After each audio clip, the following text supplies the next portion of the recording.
You treated the SIBO, you followed the plan, and yet it came back. If that's your story, the problem is definitely not the lack of trying. The problem is likely that the treatment was aimed at the bacteria and not at the conditions that let the bacteria overgrow in the first place. I'm Dr. Kenny, root cause health detective, and in the next few minutes, I'm going to walk you through why SIBO recurrence is so predictable, what the research actually tells us about the terrain underneath it, and the 3 levers that have to be a part of the conversation for this to actually resolve.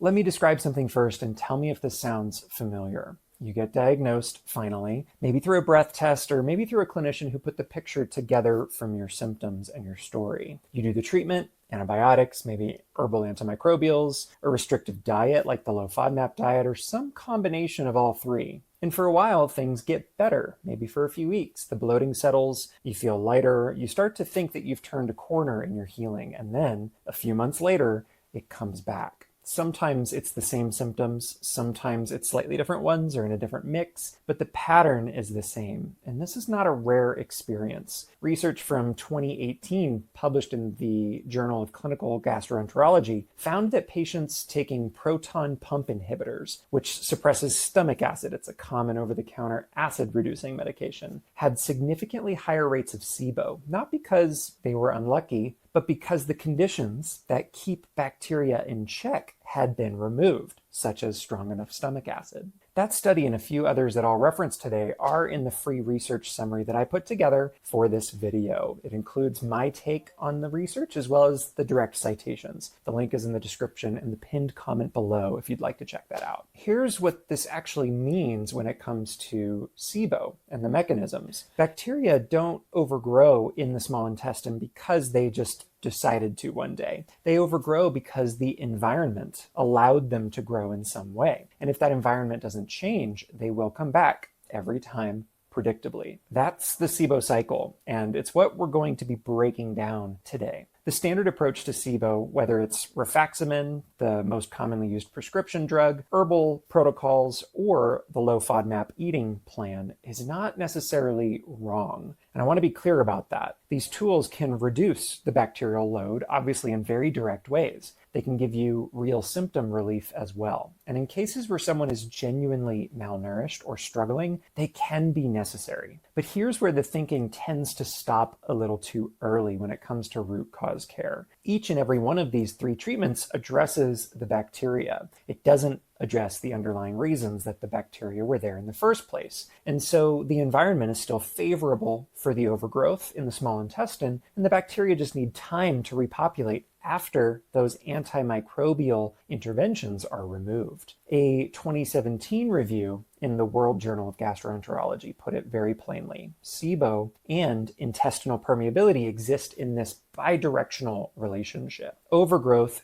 damages your mucosal lining, and the damaged mucosal lining ultimately makes recurrence more likely as well. The 2 feed each other, and it just adds complexity to the resolution of SIBO. So the question isn't just how do we clear the bacteria? This is something we're very focused on in our conventional paradigm. The question becomes, what in this person's terrain made this possible, or what combination of factors more likely? And is any of this still in play? Then how do we address those? That's a fundamentally different investigation, and it's the one that most SIBO conversations skip. So what are we actually looking at when we investigate the terrain underneath SIBO? In my clinical experience and in the research, there are 3 main levers that show up consistently in people whose SIBO keeps coming back. And rarely is it just one of them. Lever 1 is digestive power. Your small intestine has built-in defense systems. Stomach acid is one of the most important parts of it. When acid levels are strong enough, most bacteria that enter the digestive tract don't survive long enough to colonize and to overgrow. The environment is simply too hostile from an acid-base standpoint. But when the stomach acid is low, that defense breaks down. Low stomach acid is more common than most people realize, even in those who experience acid reflux. It's counterintuitive.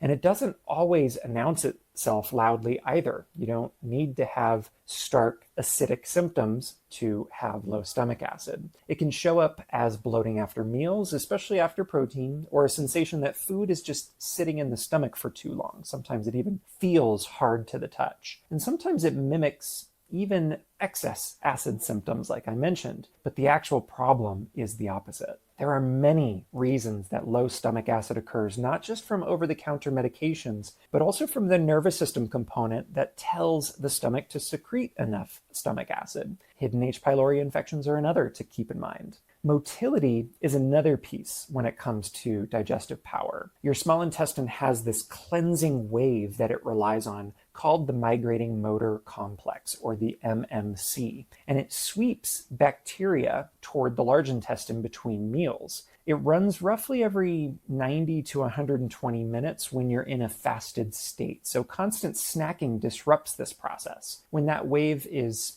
sluggish or it's interrupted, the bacteria can accumulate, and the small intestines essentially stops the self-cleaning mechanisms the way that it's designed to. The conversation about lever 1, digestive power, is not glamorous by any means, but it's often the lever that gets ignored while the conversation stays focused on how to kill the bacteria. Lever 2 is more focused on terrain, and I call it the terrain lever. The second lever gets left out of conversations as well, and it's one that I'd argue is the hardest to shift without the right strategic map ahead of time. Terrain is the word that we use in functional medicine for the broader gut environment when we speak about gut health. That includes things like the mucosal lining integrity, as well as the immune activity strength along the intestinal wall. The resilience of the microbiome comes into play here, and also the inflammatory signaling that's running in the background, whether it's high, low, or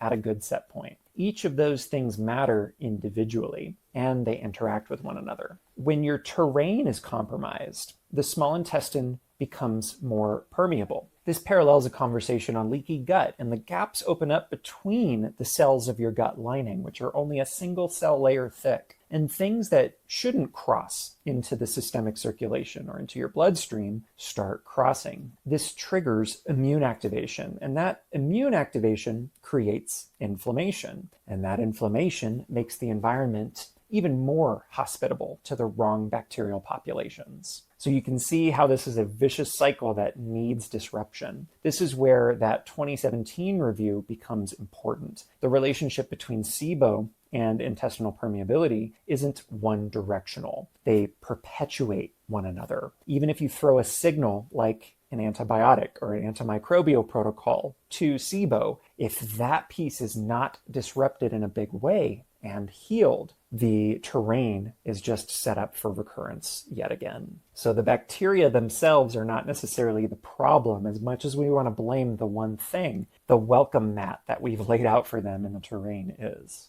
Terrain is also where diet fits in, not as a cure necessarily, but as a variable that influences this delicate balance that is changing constantly. What you eat either supports the mucosal environment and inflammation and all of these factors we talked about, or continues to stress it. That distinction matters for sequencing as well. Lever number 3 is nervous system regulation. This is the lever that probably surprises people the most and was an incredible and important role in my own SIBO journey back in the day. And it's one that, in my experience, is most consistently underestimated in SIBO cases that don't resolve. Your gut and your nervous system are in constant conversation with one another, the gut-brain connection. The vagus nerve is the primary channel for that conversation to take place, and it carries signals in both directions between the brain and your digestive tract. When your nervous system is in a chronic state of stress, that communication changes. Your vagal nerve tone drops and becomes less strong. Your motility slows down. Stomach acid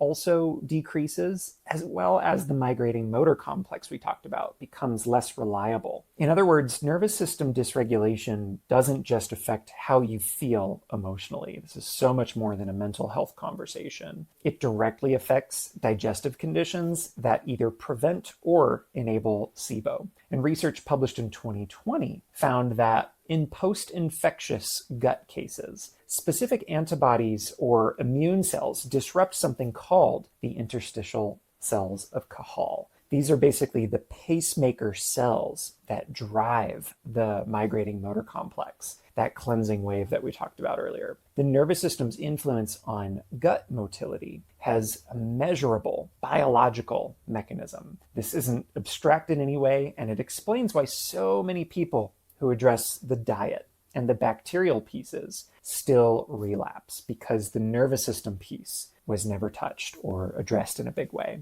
If you want to go deeper on exactly how this mechanism works, I put together the research summary with the key studies that include this one on the MMC. It's free and it's in the pinned comment and description below. So this here is the SIBO cycle, and here's what makes this worth naming as a cycle rather than just a list of factors to do or to consider. These three levers do not operate independently. They reinforce one another, and it is a spiderweb network of experiences in your body. Low digestive power creates the conditions for overgrowth. Overgrowth damages and changes the terrain. And when that terrain is damaged alongside chronic stress chemistry, the nervous system signals also further perpetuate the chronicity and the difficulty removing SIBO. The MMC is a huge player here to consider. So this just sets the stage for this cycle that is incredibly difficult to disrupt if you're not tackling it with this understanding. And this is why treating the bacteria alone produces temporary results for so many people. If this pattern sounds like what you've been living,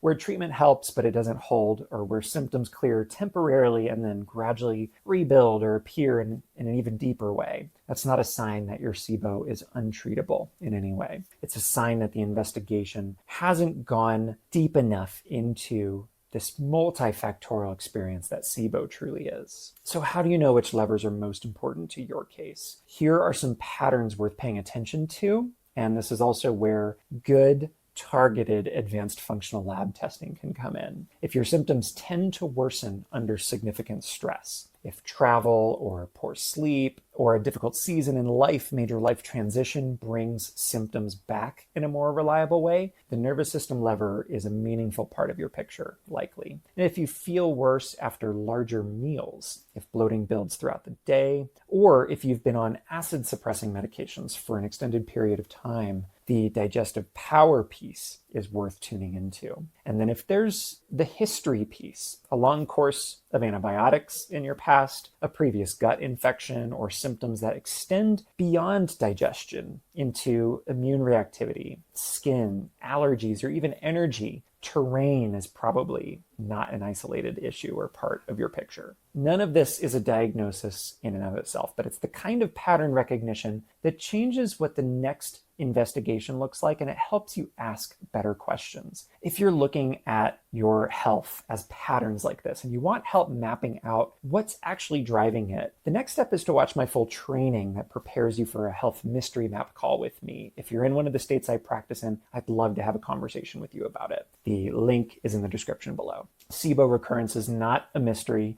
It's a predictable outcome when the terrain, the digestive environment, and the nervous system signals that regulate all of it are left out of the conversation. The bacteria are a signal. They are an end-stage result of these underlying causes, and they're telling you something about the conditions that they are living and thriving in. The nervous system piece of this investigation, specifically how chronic stress chemistry rewires gut function, is the piece that most SIBO conversations never reach, and that's exactly where this next video starts. Check out why most SIBO treatments fail until I did this for a little more on my personal story and the nervous system regulation piece. I'm Dr. Kenny, Root Cause Health Detective. Thank you for watching, and I'll see you in the next video.